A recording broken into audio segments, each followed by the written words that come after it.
ज्योतिर्मय नमस्तुभ्यं निर्वज्ञानस्त्रोपिणे ग्रहाणार्घ्यं मजानतं ममाभीष्टप्रणो भव श्रीवराचार्यचरणारविन्दाभ्यां नमः प्रसन्नार्घ्यं समर्पयामि। प्रार्थना करिष्ये सभी बोलिए। विद्या विनय संपन्नम वीतरागं विवेकिनं वन्दे वेदांत तत्त्वज्ञं विधुशेखर भारती। प्रार्थना कीजिए। श्रीवराचार्य चरणारविन्दाभ्यां नमः मनोरथान् प्रार्थयामि। श्रीवराचार्य चरणारविन्दाभ्यां नमः छत्रचामराजनमस्तोपचारान् समर्पयामि। अनजा पूजया श्रीवराचार्य चरणारविन्ददेवता प्रीयन्ताम्।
संस्कृतिको उत्थानका लागि चारवटा विशेष मठहरू उहाँले स्थापना गर्नुभएको थियो। भारतवर्षको उत्तरमा एउटा मठ, दक्षिणमा एउटा मठ, पूर्वमा एउटा मठ, पश्चिममा एउटा मठ। चारवटा मठमा चारजना शङ्कराचार्यहरूको स्थापना माध्यम सनातन वैदिक संस्कृतिको संरक्षण गर्ने र यसलाई निरन्तर समुन्नत बनाउने दिशामा आदि शङ्कराचार्यले पुर्याउनु भएको योगदान अहिलेसम्म पनि हामी अहिले पनि सनातन वैदिक संस्कृतिका अनुयायी हौँ भन्ने अवस्थाको सृजना आदि शङ्कराचार्यले चारवटा मठहरूको स्थापना गर्नुभयो। अहिले हामीले त्यो सौभाग्य पाएका हौँ। त्यही सौभाग्यमध्ये अहिले हाम्रा सामुन्ने शारदा पीठ श्रृङ्गेरीका हाम्रा सद्य शङ्कराचार्य गुरु हाम्रा सामु उपस्थित हुनुहुन्छ। म यहाँ सबैका तर्फबाट विन्ध्यवासिनी धार्मिक क्षेत्र विकास समितिका तर्फबाट पोखरामा भएका सबै मठ मन्दिर र धार्मिक संस्थाहरूका तर्फबाट उहाँको चरण कमलमा हार्दिक स्वागत अभिवादन गर्न चाहन्छु। कटल ध्वनिले यहाँहरूले साथ दिनुहोला। हामीसँग लामो समय छैन, त्यसकारण म लामो समय लिन चाहन्न। विन्ध्यवासिनी धार्मिक क्षेत्र विकास समितिले आफ्नो स्थापना कालदेखि नै विभिन्न धार्मिक आध्यात्मिक क्रियाकलापहरू गर्दै आएको छ। यही क्रममा हामीले विन्ध्यवासिनी माताको चरणमा हिन्दू सनातन वैदिक संस्कृतिका महत्त्वपूर्ण प्रतिभा र व्यक्तित्वहरूलाई स्वागत गर्ने मौका पाएका छौँ। यो क्रममा समय धेरै छैन, त्यसकारण मैले छुट्याएँ। यही क्रममा हामीले विन्ध्यवासिनी धार्मिक क्षेत्र विकास समितिका तर्फबाट श्रद्धेय शङ्कराचार्यज्यूमा एउटा अभिनन्दन पत्र चढाउँदैछौँ। यो अभिनन्दन पत्र म यहाँ पढेर सुनाउन चाहन्छु। ओम श्री गणेशाय नमः, श्री विन्ध्यवासिनी दिव्यै नमः। परम पूज्य अनन्त श्री विभूषित जगत गुरु शङ्कराचार्य श्री सिंहजी शारदा पीठाधीश्वर श्रीमद् विदु शेखर महास्वामीज्यूमा श्री विन्ध्यवासिनी धार्मिक क्षेत्र विकास समितिद्वारा समर्पित अभिनन्दन पत्र।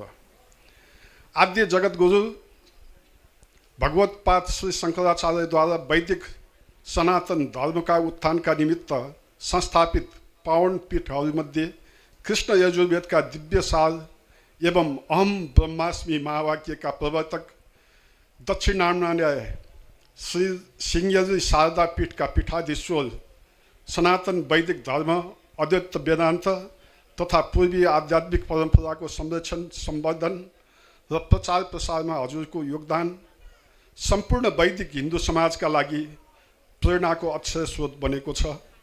जगतगुरु आदि शङ्कराचार्यद्वारा स्थापित पवित्र श्रृङ्गेरी शारदा पीठको गौरवमय गुरु शिष्य परम्परालाई हजुरले अद्वितीय विद्वता, तपस्या, करुणा तथा धर्मनिष्ठाका साथ निरन्तर आलोकित बनाइरहनु भएको छ।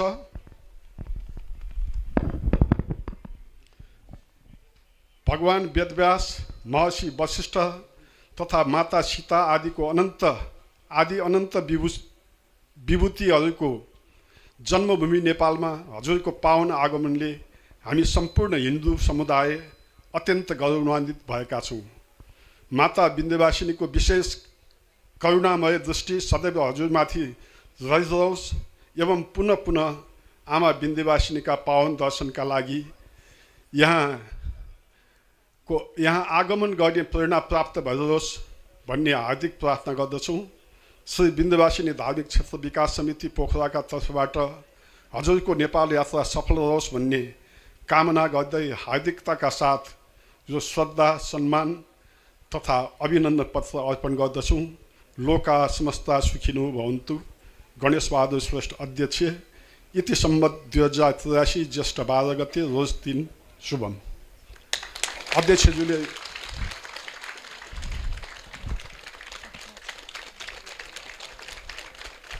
उपाध्यक्ष गरिदिनु।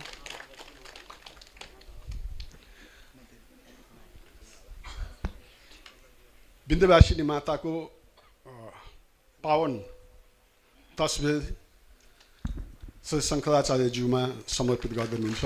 विन्ध्यवासिनी क्षेत्र विकास समितिका उपाध्यक्षज्यू उहाँले ल्याउँदै भन्नुहुन्थ्यो नि महेशजी।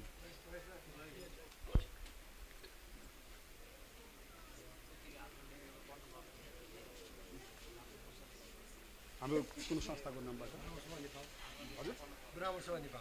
ब्राह्मण समाज नेपालका तर्फबाट उहाँमा यो अभिनन्दन पत्र अर्पित हुँदैछ। महेश पराजुली, यो ब्राह्मण समाज नेपालकै तर्फ से।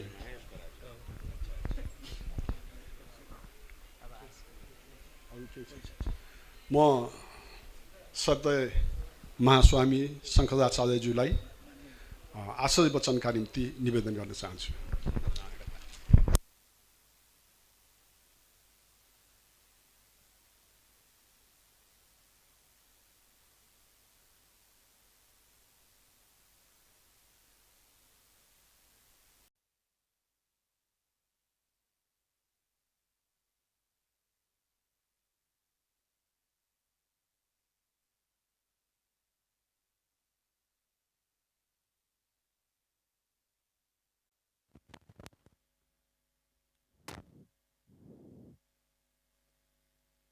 वेदो हरीश्वरस्तुत्यां विहर्त्रीं विन्ध्यभूधरे हरप्राणेश्वरीं वन्दे हन्त्रीं विबुधविद्विषां श्रुतिस्मृतिपुराणानाम् आलयं करुणालयं नमामि भगवत्पादशङ्करं लोकशङ्करम्।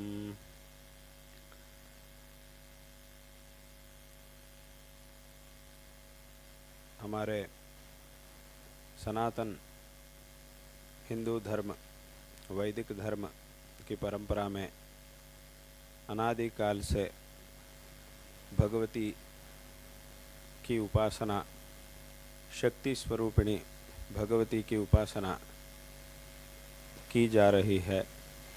ऐसी परंपरा अनादिकाल से आई हुई है। शक्ति स्वरूपिणी देवी की उपासना के द्वारा एक समय में जब सभी इंद्र आदि सभी देवताओं को भी बहुत बड़ी संकट स्थिति प्राप्त हुई थी, उस समय में सभी देवताओं ने देवी की ही कृपा से फिर से अपने अपने स्थान प्राप्त किए थे। जब महिषासुर इत्यादि राक्षसों के कारण अपने अपने स्थानों से देवता लोग भ्रष्ट हो चुके हैं, उस समय में फिर से देवी की ही कृपा से अपने स्थान को प्राप्त किए थे। देवी सभी दुष्टों का संहार करके इस दुनिया को, इस विश्व को सभी प्रकार के श्रेय का अनुग्रह किया था देवी ने। ऐसे देवताओं से लेकर सभी देवता और जो बड़े बड़े पंडित थे, कवि थे और जो बड़े बड़े महाराज थे और जो अवतार पुरुष थे, उनसे लेकर साधारण जनता तक, साधारण भक्तों तक सभी लोग शक्ति स्वरूपिणी देवी की उपासना करके देवी के अनुग्रह का पात्र बनकर सभी प्रकार के श्रेय प्राप्त कर चुके हैं। इसीलिए अनादिकाल से भगवती देवी की उपासना इस देश में, इस धर्म में, इस विशेष रूप से हमारे सनातन वैदिक धर्म परंपरा में आया हुआ है। यहाँ इस परम पवित्र क्षेत्र में देवी विंध्यवासिनी देवी के नाम से, भगवती विंध्यवासिनी नाम से विराजमान होकर सभी भक्तजनों को अनुग्रहित कर रही है। देवी की कृपा और देवी की महिमा ऐसी है कि बहुत संदर्भों में, बहुत बार ये भक्तों का अनुभव है। ये सिर्फ किताबों में लिखी हुई बात नहीं है, ये भक्तों के अनुभव में रहने वाली बात है। क्या है? जब एक ऐसी संकट स्थिति प्राप्त होती है कि हम ऐसा सोचते हैं कि इस संकट से मुक्त होना असंभव है, ऐसी संकट स्थिति में भी जब हम देवी के सानिध्य में प्रार्थना करते हैं या तो कुछ सेवा करके सेवा करते हैं, तब जिस संदर्भ से, जिस संकट से मुक्त होना असंभव था, ऐसे संदर्भ से भी बहुत आसान से बहुत लोग मुक्त होकर फिर श्रेय प्राप्त कर चुके हैं। ऐसे बहुत सारे भक्तों का अनुभव है।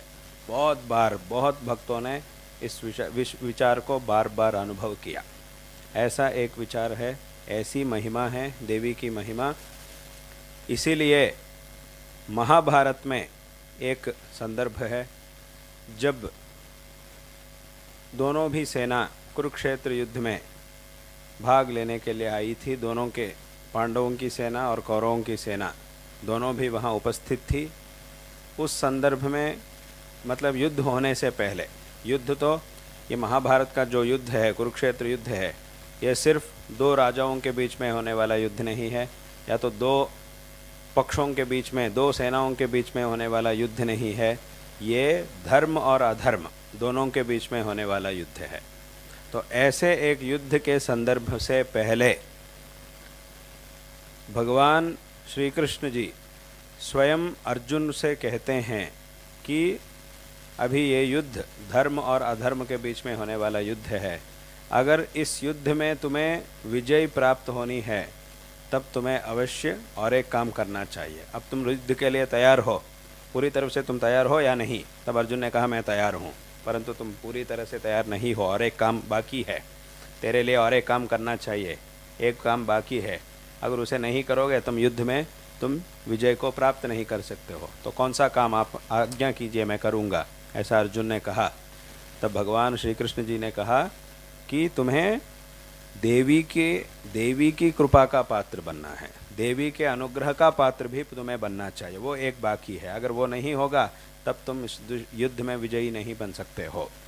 इसीलिए अभी के अभी तुम देवी की उपासना करो, दुर्गा देवी की उपासना करो और देवी के अनुग्रह को प्राप्त करो।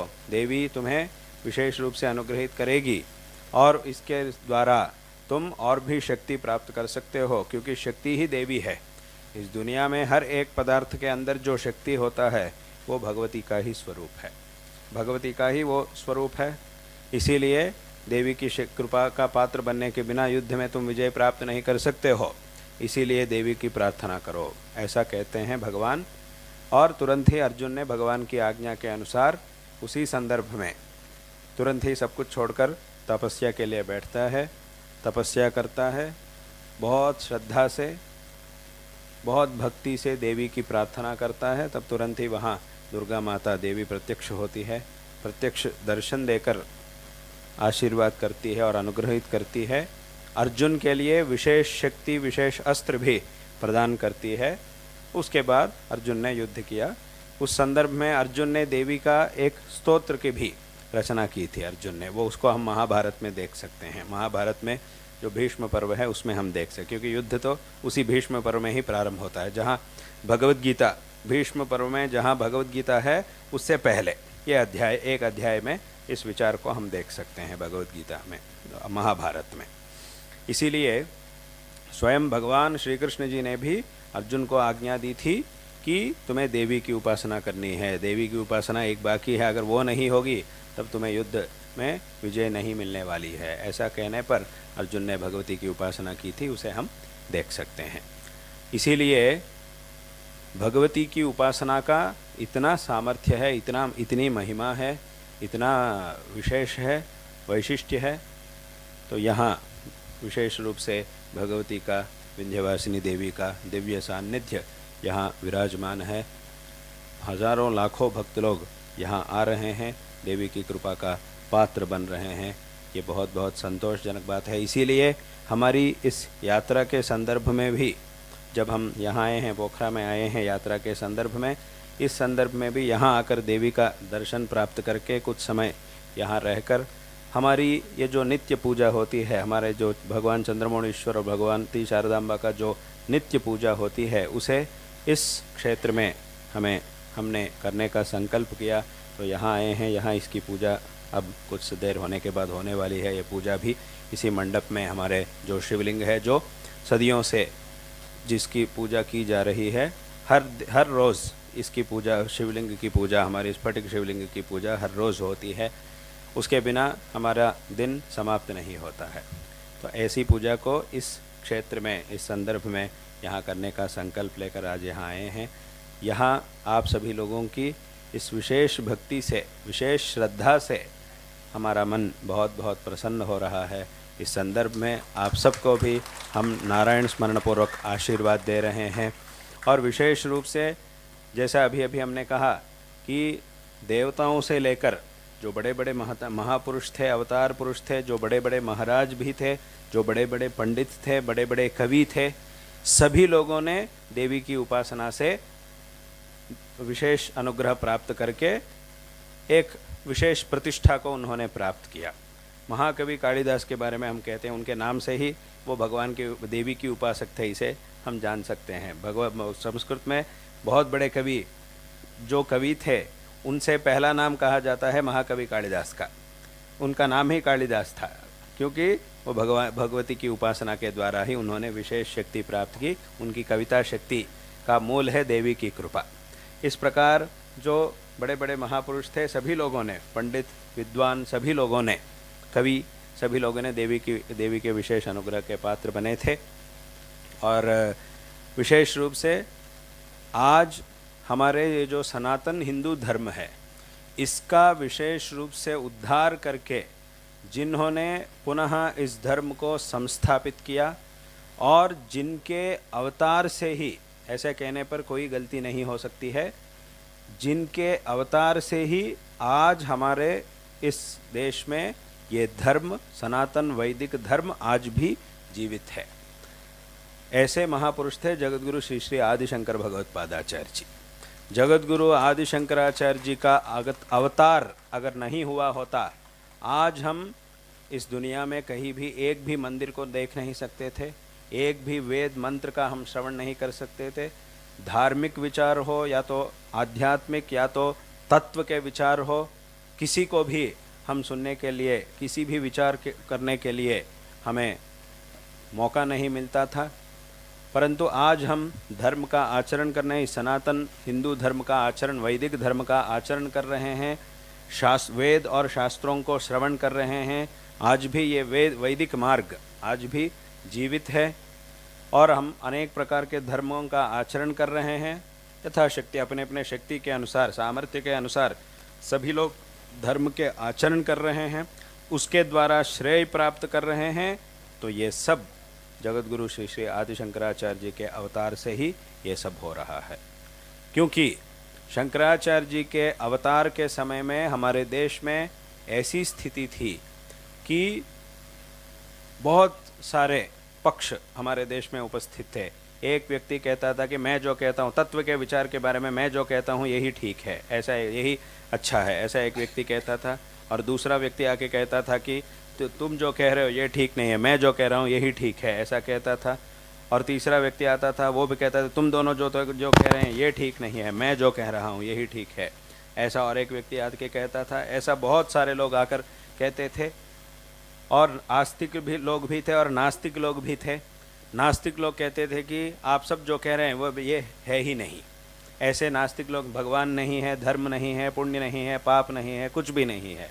ऐसे नास्तिक लोग कहते हैं जब तक रहोगे, जब तक तुम रहते हो तब तक खाओ कुछ भी करके, चाहे तुम दूसरों की पीड़ा भी करो, कुछ भी करके तुम खाओ और ऐश करो, बस इतना ही, यही जीवित का, यही इस मनुष्य जन्म का परमार्थ है। ऐसे भी लोग कहते थे, ऐसा नास्तिक लोग कहते थे।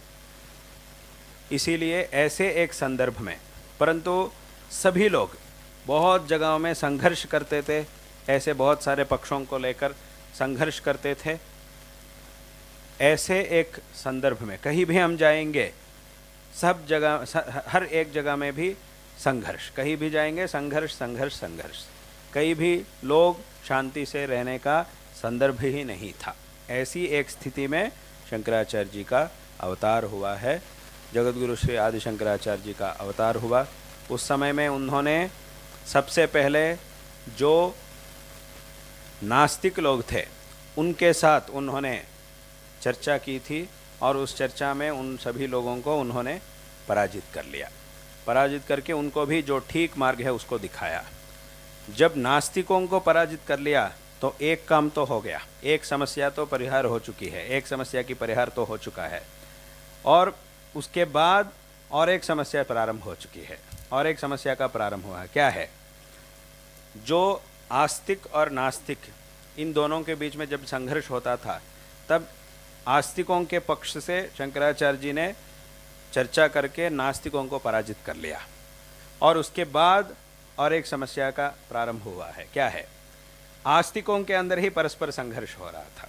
कुछ लोग कहते थे कि भगवान शिव जी ही सबसे बड़े हैं, कुछ लोग कहते थे कि भगवान विष्णु ही सबसे बड़े हैं, और कुछ लोग कहते हैं कि इन दोनों से भी देवी ही बड़ी है, और कुछ लोग कहते थे कि ये सभी, इन सभी से भी भगवान गणेश ही बड़े हैं।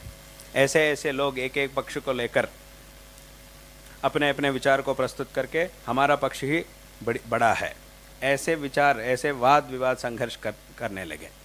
ऐसा संघर्ष हो रहा था उस समय में। फिर से शंकराचार्य जी ने, आदिगुरु शंकराचार्य जी ने उन सभी लोगों से चर्चा करके कहा था कि भगवान एक ही है, एक ही भगवान एक एक संदर्भ में अनेक शरीरों का धारण करता है, भगवान तो एक ही है।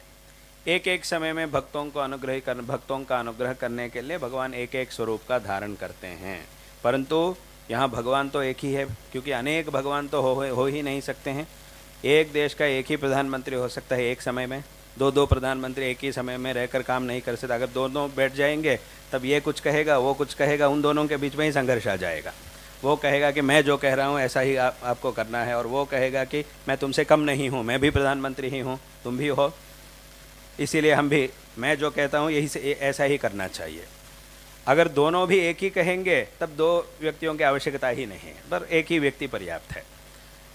जब दो रहेंगे दोनों एक ही बात नहीं कह सकते हैं। अगर दोनों भी एक ही बात कहेंगे तो दो व्यक्तियों की आवश्यकता ही नहीं है। जैसे भी एक संस्था है, उसका एक ही अध्यक्ष होता है एक समय में, बाकी सभी लोग या तो उपाध्यक्ष होता है या तो बाकी सदस्य होते हैं, ऐसे होते हैं, परंतु अध्यक्ष तो एक ही होता है, दो अध्यक्ष नहीं होते हैं। तो ऐसा ही शंकराचार्य जी ने कहा कि भगवान तो एक ही है, अनेक भगवान हो नहीं सकते हैं, परंतु एक भगवान का अनेक स्वरूप हो सकते हैं। एक एक संदर्भ में भगवान ने एक एक स्वरूप का धारण किया, इसीलिए भगवान तो एक ही है। यही सभी शास्त्रों का तात्पर्य है, सभी शास्त्र यही कहते हैं, हर एक शास्त्र में भी यही कहा जाता है। इसीलिए यहाँ भगवान में भेद नहीं है, एक ही भगवान है। तुम अपनी इच्छा के अनुसार भगवान के ये जो अनेक स्वरूप है, इनमें से तुम्हें जो पसंद आता है उसकी पूजा तुम कर सकते हो, परंतु किसी भी स्वरूप की पूजा तुम करोगे वो सभी पूजा एक ही भगवान स्वीकार कर रहे हैं। उस मूर्ति तो अलग अलग है, परंतु मूर्ति के अंदर जो चैतन्य है, भगवान का जो चैतन्य है, वो तो एक ही है।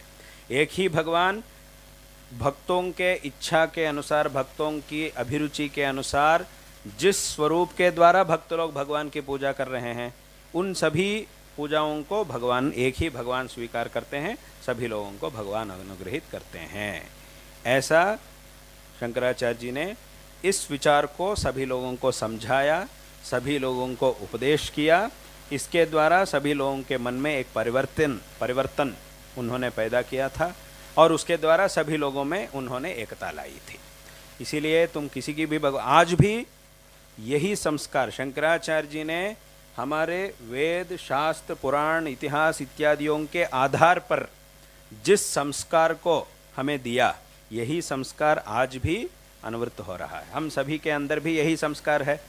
आप देख सकते हैं यहाँ सभी लोग, भक्त लोग, हम सब क्या करते हैं, पशुपतिनाथ मंदिर में जाते हैं, शिव जी का दर्शन करते हैं, और मुक्तिनाथ में जाते हैं, विष्णु जी का दर्शन करते हैं, और यहाँ आते हैं देवी का दर्शन करते हैं। हमारे मन में कोई भेद भावना नहीं है।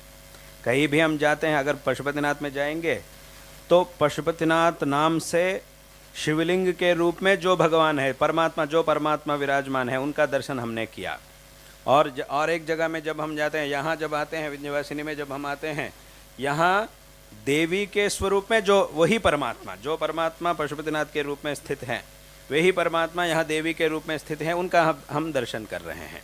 हमारे मन में कोई भेद भावना नहीं है। पशुपतिनाथ में गए, वो भगवान बड़े हैं, यहाँ आए हैं, ये भगवान, यहाँ की देवी छोटी है, ऐसी भावना ही नहीं है हमारी भावना। और हम शिवरात्रि का आचरण करते हैं, और रामनवमी का आचरण करते हैं, जन्माष्टमी का आचरण करते हैं, गणेश चतुर्थी का आचरण करते हैं। सब हर एक संदर्भ में भी हम भगवान की पूजा, उस अवतार की पूजा हम करते हैं। उस संदर्भ में हमारी भावना ऐसी नहीं है कि मैंने शिवरात्रि के दिन बड़े भगवान की पूजा मैंने की थी और रामनवमी के दिन ये छोटे भगवान हैं उनसे, या तो रामनवमी के दिन मैंने बड़े भगवान की पूजा की थी, शिवरात्रि के दिन वो जो जिनकी पूजा मैंने की थी वो छोटे भगवान हैं। ऐसी भावना ही नहीं है हमारे मन में। हमारे मन में कैसी भावना है कि शिवरात्रि के दिन शिव जी के रूप में रहने वाले भगवान परमात्मा की पूजा मैंने की थी, रामनवमी के दिन श्री रामचंद्र जी के रूप में रहने वाले उन्हीं परमात्मा की पूजा मैंने की थी, और शरण नवरात्रि के संदर्भ में देवी के स्वरूप में रहने वाले भगवान की पूजा मैंने की थी। यही भावना हम सब के मन में है। ये भावना कहाँ से आई है? शंकराचार्य जी के उपदेशों के द्वारा। मतलब ये उपदेश, इस उपदेश को शंकराचार्य जी ने अपनी इच्छा के अनुसार नहीं किया, अपनी कल्पना के अनुसार नहीं किया। जो वेद, पुराण, शास्त्र, इतिहास इत्यादियों में कहा गया है, उन्हीं के आधार पर, इन ग्रंथों के आधार पर ही उन्होंने उपदेश किया। क्योंकि वेदों में क्या कहा जा रहा है, भगवान के बारे में वेदों में कहा गया है, सब ब्रह्म सशिव सहरि सेन्द्र सोक्षर परमस्वराट, ऐसा वेदों में कहा गया है। और पुराणों में क्या कहा गया है, हरिम हरम विधातारम यः पश्यत्येकरूपिणम सयाति परमानंदम शास्त्राणामेश निश्चयः, ऐसा नारद पुराण में कहा गया है।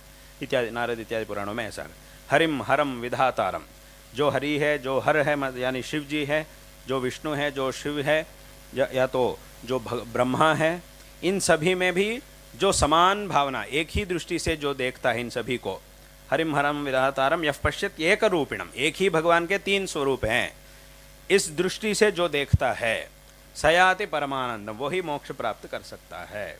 तो इस विचार को किसने कहा? शास्त्राणाम एष निश्चय, सभी शास्त्रों का यही निश्चय है, यही निश्चित विचार है, सभी शास्त्रों को इसी बात में तात्पर्य है। इस विचार को ऐसे बहुत सारे श्लोक हमें पुराणों में दिखाई देते हैं, बहुत सारे स्तोत्रों में, मतलब पुराणों में शिव जी का और विष्णु जी का कुछ लीलाएं तो अलग अलग होती है, उन दोनों का परस्पर संवाद भी होता है, कदाचित उन दोनों के बीच में कदाचित शिव जी विष्णु की आराधना करते हैं, ऐसा भी हमें पुराणों में दिखाई देता है, कदाचित शिव जी विष्णु की आराधना करते हैं, कदाचित शिव जी विष्णु की आराधना करते हैं और विष्णु जी शिव जी की भी आराधना करते हैं, ये दोनों देवी की भी आराधना करते हैं, ऐसे ऐसे हमें पुराणों में दिखाई देते हैं। परंतु ये सब एक एक स्वरूप का, ये पुराण जिस स्वरूप के बारे में आया हुआ है उस स्वरूप की महत्ता को दिखाने के लिए एक लीला के रूप में ऐसा पुराणों में कहा गया, परंतु हर भगवान के ही अनेक स्वरूप है। इसी विचार को शंकराचार्य जी ने सभी लोगों को समझाया, विशेष रूप से समझाया, और सभी लोगों में उन्होंने एकता लाई थी। इसीलिए आज पूरे आस्तिक समाज, पूरा आस्तिक समाज एकता से, आस्तिक समाज में जो एकता हमें दिखाई दे रही है, और ये जो संस्कार, जैसा अभी हमने कहा कि कहीं भी किसी भी क्षेत्र में हम जाएंगे, हमारे मन में भावना यही परमात्मा है, परमात्मा का ये एक स्वरूप है, इस स्वरूप में परमात्मा यहाँ विराजमान है, ऐसी भावना जो हमारे मन में आई है, आ रही है, ये सब कुछ शंकराचार्य जी के उपदेशों से ही ये आया है। इसीलिए जिन ग्रंथों के आधार पर उन्होंने इन सभी विचारों को उपदेश किया, उनके उपदेशों से ही ऐसे संस्कार पूरे आस्तिक समाज के हर एक व्यक्ति के मन में भी ऐसी भावना आ रही है। ऐसे अपने उपदेशों से शंकराचार्य जी ने सभी लोगों में एकता लाई थी। इसीलिए ऐसी परंपरा पूरे आस्तिक समाज में एकता लाकर, इसकी रक्षा करके, धर्म का जो असली तत्व है, धर्म का जो वास्तविक तत्व है, इसका उपदेश करके इस दुनिया को शंकराचार्य जी ने विशेष रूप से अनुग्रहित किया। इसीलिए हम उनको जगत गुरु कहते हैं। जगत गुरु इसीलिए हम कहते हैं शंकराचार्य जी को। जगत गुरु शब्द का क्या अर्थ है? जगत गुरु मतलब इसका अर्थ क्या होता है? इसका अर्थ यह होता है कि पूरे जगत में, यानी पूरे विश्व में कोई भी एक व्यक्ति के मन में अगर एक प्रश्न आएगा कि मुझे अपने आत्मोद्धार के लिए क्या करना चाहिए, मेरे इस जन्म को सार्थक बनाने के लिए क्या करना चाहिए, अगर ऐसा एक प्रश्न किसी के भी मन में, इस दुनिया में किसी भी कोने में रहने वाले व्यक्ति के मन में अगर ये प्रश्न आएगा, उसका ठीक जवाब जिनके उपदेशों में से मिलता है उनको जगत गुरु कहना चाहिए। जगत गुरु शब्द का ये अर्थ होता है। किसी भी कोने में कोई भी व्यक्ति हो, अगर उसके मन में एक प्रश्न आएगा कि मुझे अपने जीवन की सार्थकता के लिए क्या करना चाहिए, इस जन्म को सार्थक बनाने के लिए मुझे क्या करना चाहिए, ऐसा एक प्रश्न जब मन में उठेगा, तब उसका जवाब जिनके उपदेशों में से हमें मिलता है उनको जगत गुरु कहना चाहिए। जगत गुरु शब्द का ये अर्थ होता है। इसीलिए ऐसा अर्थ को लेकर जगत गुरु शब्द का प्रयोग करते हैं। इसीलिए हम जगत गुरु आदि शंकराचार्य जी को विशेष रूप से जगत गुरु कहते हैं। और भगवान को हम जगत गुरु कहते हैं, कृष्णम वंदे जगत गुरुम कहते हैं, क्योंकि श्री कृष्ण परमात्मा ने, भगवान ने गीता का उपदेश किया। गीता जो है, भगवत गीता जो है, उसमें इस दुनिया के हर एक व्यक्ति के आत्मोद्धार का मार्ग दिखाया गया है। इसीलिए हम गीता के जो उपदेष्टा भगवान श्री कृष्ण परमात्मा को, हम श्री कृष्ण जी को हम जगत गुरु कहते हैं, कृष्णम वंदे जगत गुरुम कहते हैं। और भगवान के जो भी अष्टोत्तर शतनाम होते हैं, उनमें से हर एक अष्टोत्तर शतनाम में भी जगत गुरु शब्द दिखाई देता है। शिव जी के जो अष्टोत्तर होता है उसमें भी जगत गुरवे नमः ऐसा एक नाम है। और श्री रामचंद्र जी का जो अष्टोत्तर है उसके में भी जगत गुरु नाम होता है। हर एक भगवान के हर एक अष्टोत्तर में भी जगत गुरु शब्द होता है, क्योंकि भगवान सबसे बड़े गुरु कौन होते हैं? पूरे विश्व का गुरु होते हैं भगवान, और भगवान के बाद सभी लोग। इसीलिए आदि गुरु तो भगवान ही होते हैं, इसीलिए भगवान को भी जगत गुरु कहते हैं। सबसे पहला जगत गुरु शब्द को भगवान में हम प्रयोग करते हैं, और उसके बाद जो भगवान के अवतार है शंकराचार्य जी, उनके विषय में हम जगत गुरु शब्द का प्रयोग करते हैं। ऐसा बहुत सारे अर्थ है, जगत गुरु शब्द का बहुत सारे अर्थ हैं, उनमें से ये एक है। इसीलिए उन्होंने सभी पूरे आस्तिक समाज में सभी लोगों को इस जन्म की सार्थकता के लिए क्या करना चाहिए, इस विचार को विशेष रूप से समझाकर सभी लोगों में उन्होंने एकता लाई थी। तुम अपनी इच्छा के अनुसार जो स्वरूप तुम्हें पसंद आया भगवान के, देवी का हो, शिव जी का हो, विष्णु का हो, गणेश जी का हो, जो भी स्वरूप तुम्हें पसंद आया उसकी उपासना तुम कर सकते हो। उसके द्वारा भगवान की ये जो तुम पूजा कर रहे हो, ये इसे स्वीकार करने वाला परमात्मा तो एक ही है। क्योंकि लोगों के मन में अभिरुचि तो अलग अलग होती है। एक व्यक्ति को सफ़ेद रंग पसंद है, दूसरे व्यक्ति को लाल पसंद है, लाल रंग पसंद होता है, और एक व्यक्ति को और कुछ रंग पसंद होता है। ये क्यों? तुम्हें सफ़ेद रंग क्यों पसंद है? अगर हम ऐसा पूछेंगे तो उसका कोई जवाब नहीं होता। नहीं, मुझे सफ़ेद रंग पसंद है, बस इतना ही। क्यों पसंद है इसके बारे में हम नहीं कह सकते हैं। जब वो कपड़े खरीदने जाता है, वस्त्र खरीदने जाता है, तब वो कहेगा कि मुझे इसी रंग में चाहिए, उस रंग में चाहिए। क्यों? ऐसा क्यों पूछ रहा है? क्योंकि किसी भी रंग के कपड़े हो, उससे होने वाला प्रयोजन तो एक ही है, उसमें तो कोई फ़ायदा नहीं। चाहे वो सफ़ेद रंग का कपड़ा हो या लाल का हो या और कुछ का हो, उससे पहनने से जो फल मिलने वाला है वो तो एक ही है, वो तो नहीं बदलता है। तो कपड़े का ये जो रंग होता है उसमें तेरा इतना आग्रह क्यों है? क्यों इतना आग्रह करते हो? ऐसा ही रहना चाहिए, इसी रंग में होना चाहिए, उसी रंग में होना चाहिए, ऐसा क्यों करते हो? कोई भी रंग हो, उसे पहनने से एक ही काम होता है, उससे काम तो एक ही हो रहा है। परंतु लोग क्या करते हैं? मुझे इसी रंग में चाहिए, ये चाहिए, वो चाहिए, ऐसा लोग पूछते हैं। क्योंकि इसका कारण क्या है? फल तो एक ही है, परंतु कारण ऐसा मांगने पर कारण क्या होता है? उनकी अभिरुचि। इसको सफ़ेद रंग पसंद है, इसीलिए उसी कपड़े को ये चाहता है। जब ये गाड़ी खरीदता है, इसी रंग में मुझे गाड़ी चाहिए बोलता है। क्यों? वहाँ भी अभिरुचि ही है। कोई भी रंग का गाड़ी हो, चलना तो एक ही है, सफ़र तो एक ही होता है, यहाँ से प्रयाण तो एक ही तरह होता है, परंतु इसकी अभिरुचि ऐसी है। इसीलिए ऐसा क्यों, इसका हम कोई जवाब नहीं दे सकते। ये एक एक व्यक्ति के अभिरुचि अपने स्वभाव के अनुसार एक एक वस्तु पसंद में आता है, तो यही ऐसा है, ये भी ऐसा ही है। इसीलिए भगवान के जितने भी स्वरूप है, इनमें से जो स्वरूप तुम्हें पसंद आया है उस स्वरूप की आराधना तुम करो। और कुछ लोगों के, अभी सभी लोगों के, हमारे सनातन धर्म में हर एक परिवार में भी एक कुल देवता की आराधना हम करते हैं। कुछ लोगों के कुल देवता होते हैं भगवान शिव जी, कुछ लोगों के विष्णु होते हैं, कुछ लोगों की देवी होती है। ऐसा अपने अपने परिवार के नियमों के अनुसार कुल देवता की आराधना करते हैं। ये भी कैसा आया हुआ है? अभी फिर से इनकी कुल देवता शिव जी है और उनकी कुल देवता विष्णु है, अभी इन दोनों में से कौन बड़े हैं? ऐसा विचार करना बहुत बहुत गलत है। क्योंकि इनके पूर्वजों में जो सबसे ज्येष्ठ थे, उनको एक ऐसी अभिरुचि थी कि उनको शिव जी का स्वरूप बहुत पसंद था, इसीलिए उन्होंने शिव जी की आराधना करना प्रारंभ किया। तब उसके अनुसार उनके परिवार में सभी लोग जो भी आए हैं, सभी लोग उनके, क्योंकि जो ज्येष्ठ होते हैं वो जो करते हैं उसी मार्ग में हमें भी जाना चाहिए। यद्यदाचरति श्रेष्ठः तत्तदेवेतरो जनः स यत् प्रमाणं कुरुते लोकस्तदनुवर्तते। इसीलिए हमारे पूर्वजों में से जो सबसे ज्येष्ठ थे, उन्होंने उनके अभिरुचि के अनुसार शिव जी की आराधना उन्होंने प्रारंभ किया, तो उसके अनुसार उनके परिवार के सभी लोग करने लगे, तो वही ऐसे ही कुल देवता बन जाए। इसी स्वरूप को हम कुल देवता के रूप में आराधना करते हैं। तो इस प्रकार ये सब जो है भगवान के जो अलग अलग आराधना है, ये सभी अपने अपने अभिरुचि के अनुसार आए हुए हैं। इसीलिए उसके अनुसार किसी भी एक स्वरूप, ये बड़ा है ये छोटा है ऐसा नहीं है, अपने इच्छा के अनुसार भगवान की आराधना करो, उसके द्वारा श्रेय प्राप्त करो।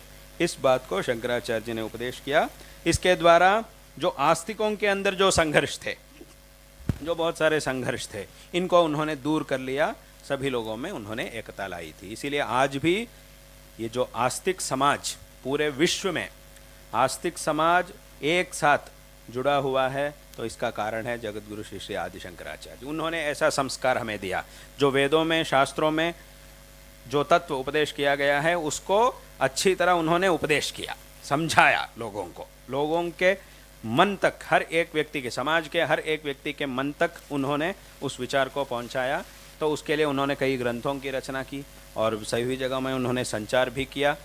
और 4 आमनाय पीठों की, भारत देश में 4 दिशाओं में 4 आमनाय पीठों की भी स्थापना की थी, ताकि ये काम सदैव होते रहे। ये धर्म का, ये अद्वैत तत्व और अद्वैत तत्व का और सनातन वैदिक धर्म का प्रचार निरंतर होते रहें और सभी लोगों तक, समाज के हर एक व्यक्ति तक धर्म का तत्व पहुंचना चाहिए। उस उद्देश्य से उन्होंने 4 आमनाय पीठों की स्थापना की थी। और इन 4 आमनाय पीठों में श्रृंगेरी, द्वारिका, बद्री और जगन्नाथ, इन 4 क्षेत्रों में उन्होंने 4 आमनाय पीठों की स्थापना करके इन पीठों में अपने शिष्यों को उन्होंने नियुक्ति की। जो शंकराचार्य जी के जो 4 शिष्य थे, सुरेश्वराचार्य जी, हस्तामलकाचार्य जी, तोटकाचार्य जी और पद्मपादाचार्य जी, इनको एक एक पीठ में उन्होंने नियुक्त किया और उनसे ये परंपरा प्रचलित है। इन 4 आमनाय पीठों में से जो दक्षिण दिशा का आमनाय पीठ है वो श्रृंगेरी शारदा पीठ है।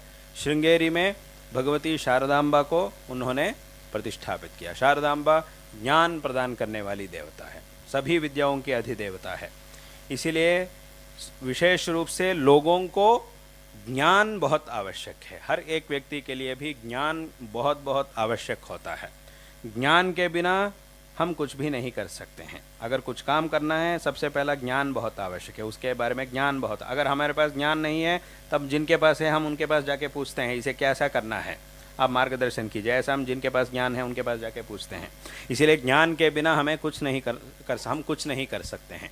इसलिए ज्ञान बहुत बहुत आवश्यक है, चाहे वो लौकिक कर्तव्यों का हो या धार्मिक विचार का हो या तत्व का हो, ज्ञान बहुत बहुत आवश्यक होता है। इसीलिए ऐसा ज्ञान का प्रसार हमेशा निरंतर होने के लिए शंकराचार्य जी ने, जो सभी विद्याओं की अधिदेवता है शारदांबा की प्रतिष्ठा को श्रृंगेरी में उन्होंने करके इस पीठ की स्थापना की थी। इसीलिए इसको शारदा पीठ नाम आया हुआ है।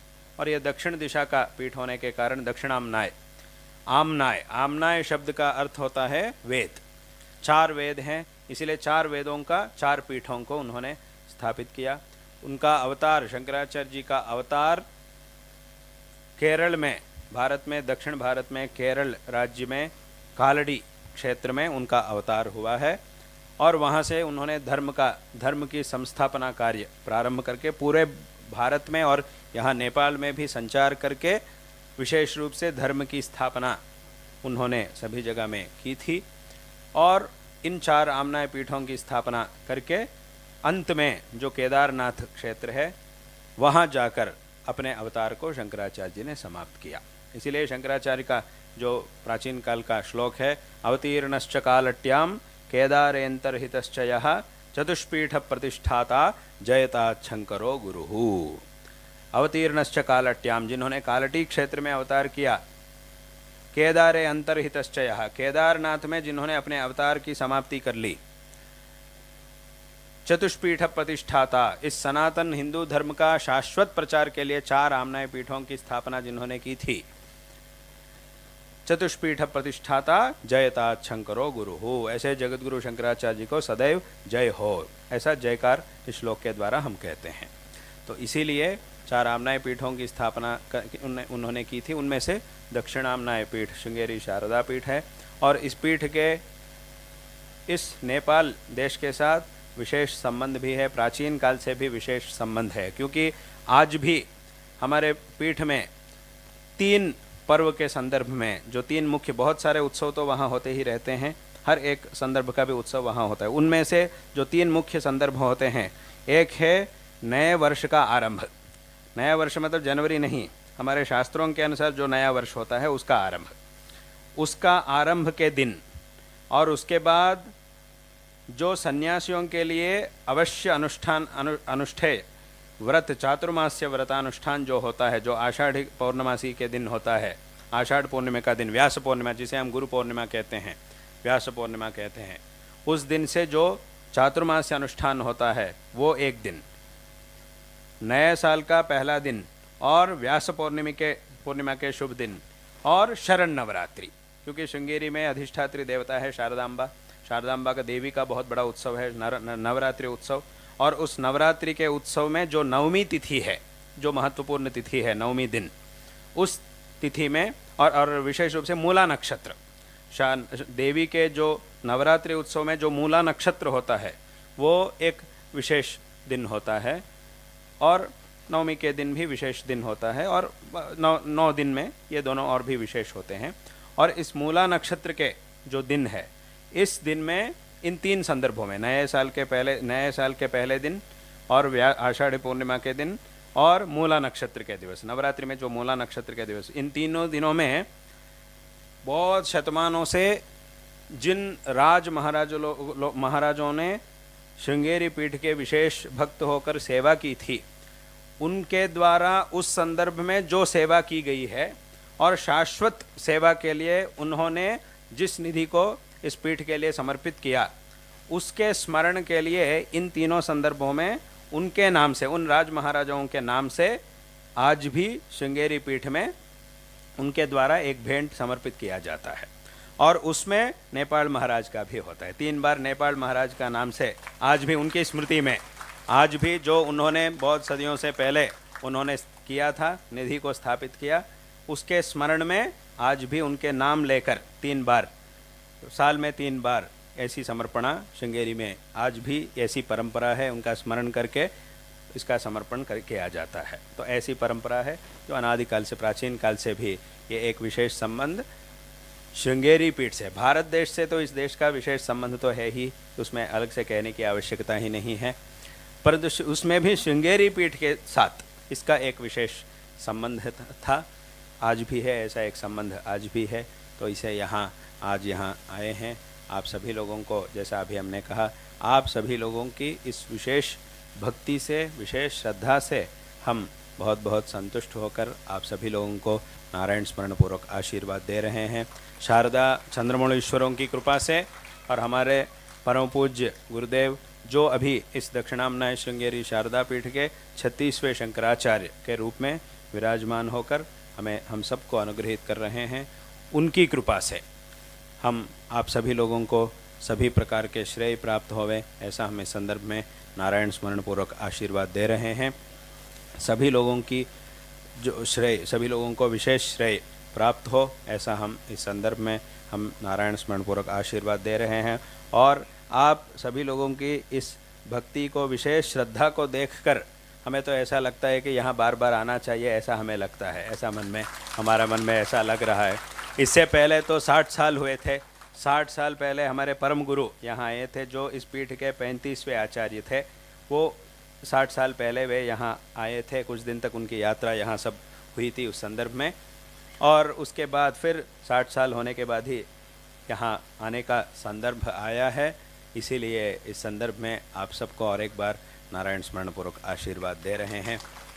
और आज यहाँ इस परम पवित्र विंध्यवासिनी देवी के दिव्य सान्निध्य में यहाँ के जो मठाधीश होकर यहाँ हमारे प्रेम के पात्र हुए हैं, विशेष रूप से उनको भी, निशेषानंद जी, उनको भी हम नारायण स्मरण पूर्वक आशीर्वाद दे रहे हैं।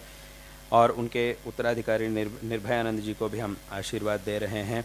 और इस संदर्भ में गणेश श्रेष्ठ जी को भी हम, गणेश बहादुर श्रेष्ठ जी को भी यहाँ के अध्यक्ष के रूप में विशेष रूप से सेवा कर रहे हैं, देवी की सेवा में तत्पर हैं, उनको भी हम नारायण स्मरण पूर्वक आशीर्वाद दे रहे हैं। और उनके साथ जितने भी सदस्य हैं इस व्यवस्थापन समिति के अंदर रहकर सभी लोग सेवा कर रहे हैं, सभी लोगों को भी हम आशीर्वाद दे रहे हैं। और यहाँ आज जो विद्वान उपस्थित हैं, जो गण्य व्यक्ति और विद्वान भी यहाँ उपस्थित हैं, और जो यहाँ के छात्र हैं और यहाँ के आस्तिक भक्तजन हैं, सभी लोगों को हम नारायण स्मरण पूर्वक आशीर्वाद देकर इस वाणी को यहाँ विराम देते हैं। नमः पार्वती पतये, हर हर महादेव।